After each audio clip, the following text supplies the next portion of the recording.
Thanks, Jessica. If you haven't noticed, there's new business in town, and Kelsey Epperson took a closer look. This Saturday, Baker students and the Baldwin community will finally get to test the waters of Baldwin's newest business attraction. The Millage Apron, located right next to the Quick Shop, will open its doors to public this weekend and offer many features. Owners Shawn and Kelsey Nelson have incorporated a walk-up ice cream bar, a main dining room restaurant, a lounge and coffee bar, and a regular bar all into one business. For one, Kelsey and I and our kids and everybody who's been helping this project are super excited about just bringing a new place to eat in Baldwin for one. We are going to have good service, good prices, and it'll be a fun, entertaining place to eat. We've got lots of different concepts. You can come here to eat, but then go have a drink if you want of alcohol or coffee, or you can go outside and have an ice cream on the patio. It's not like you just go into a place to eat and then turn around and leave. There's a lot going on. Besides all of the Millage Apron's entertainment choices, Nelson says he plans on featuring other activities on a weekly basis. We plan on having a Wii system. We want to have like a bowling night, and there's other kinds of games on there too, of course. We've got live music. We have 3 separate sound systems, so there's one set of music for the lounge and bar area and coffee shop, and another set for the dining room. And we've got portable amp speakers for the outdoor patio on the west side to do live music on the patio. Baker sophomore Courtney Masrud's excitement for the new business in BC comes from personal experience. She was hired to be a waitress and believes the Millage Apron will be a new hot spot in town. I think it's going to be popular among everybody because they want it to be family friendly, but I think it's going to be good for Baker students, especially if you want to go in and have a cup of coffee and just sit and chill or do your homework. And I think that's the goal that he's really aiming for, is for it to be for everybody. And the coffee shop and the bar are actually kind of connected, so if you want to go get a drink and come back to the coffee shop and sit and chill, you can totally do that. If you want to sit in the coffee shop and have ice cream, you can order ice cream and go to the coffee shop and sit and chill. It's just one big mixture of a lot of different things. Enjoy late night study breaks? Well, Nelson must have had you in mind. The Millage Apron opens at 7 a.m. to begin the day with a coffee and breakfast menu, moves through lunch, and then into dinner. For all of you late-nighters, the coffee and bar areas remain open until midnight during the week and then until 1 a.m. on weekends. The kitchen, which Nelson says serves a variety of food, will close at 10 every night. Country-style cooking with maybe a little gourmet twist on one side, and the other side is more of a Jason's Deli style soup, salad, sandwiches, healthy stuff, good stuff. After hoping to open the doors this summer, the Nelsons will finally get to showcase their hard-worked project to Baldwin City this Saturday. It's going to be really cool. I really think it's going to be a good place to go and hang out.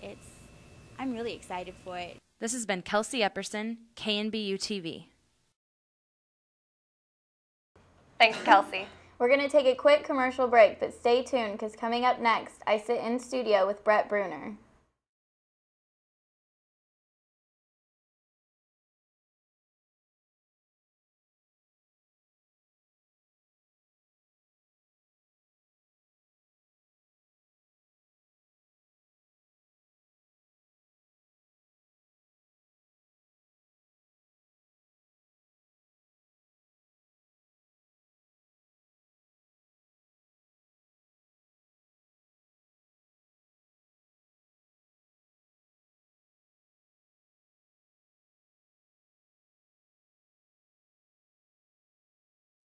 Welcome back. I am now joined in studio with the Director of Student Life, Bruner. Thank you for joining me. Thank you for having me. As many of you know, recruitment just recently ended and it had a very successful year from what I understand.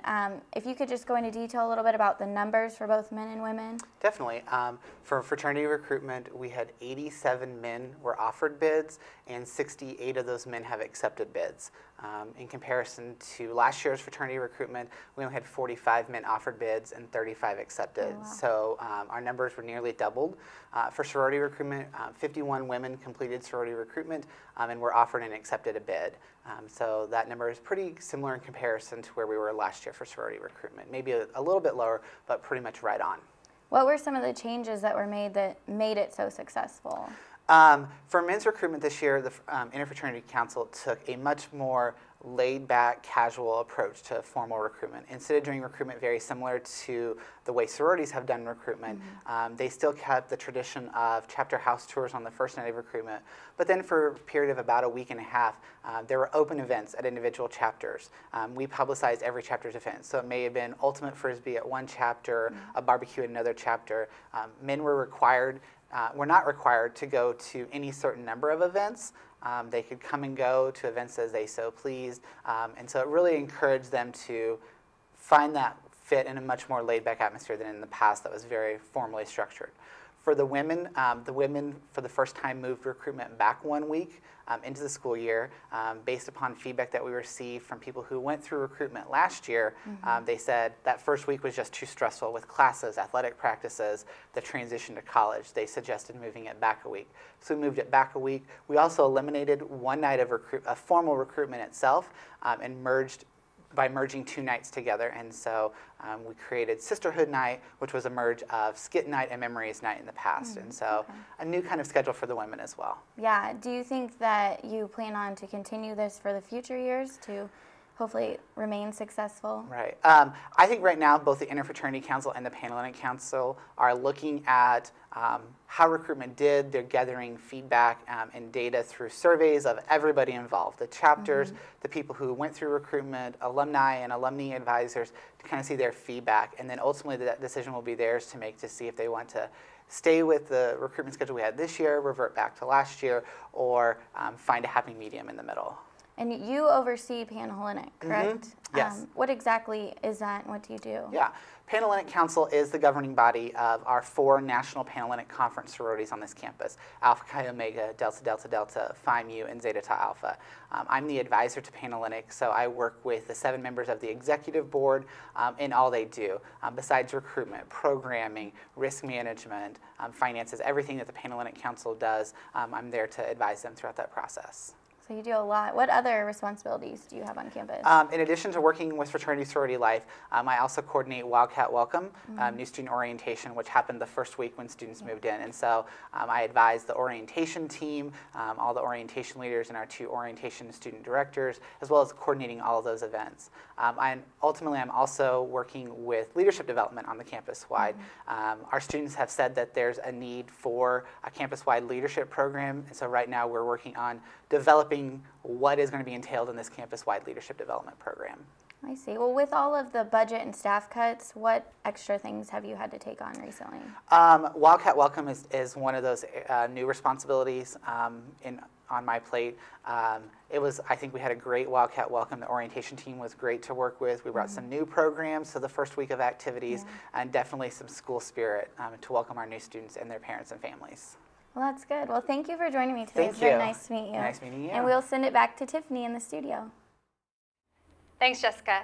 Stay tuned, because after the break, What's Bugging Us is coming up next.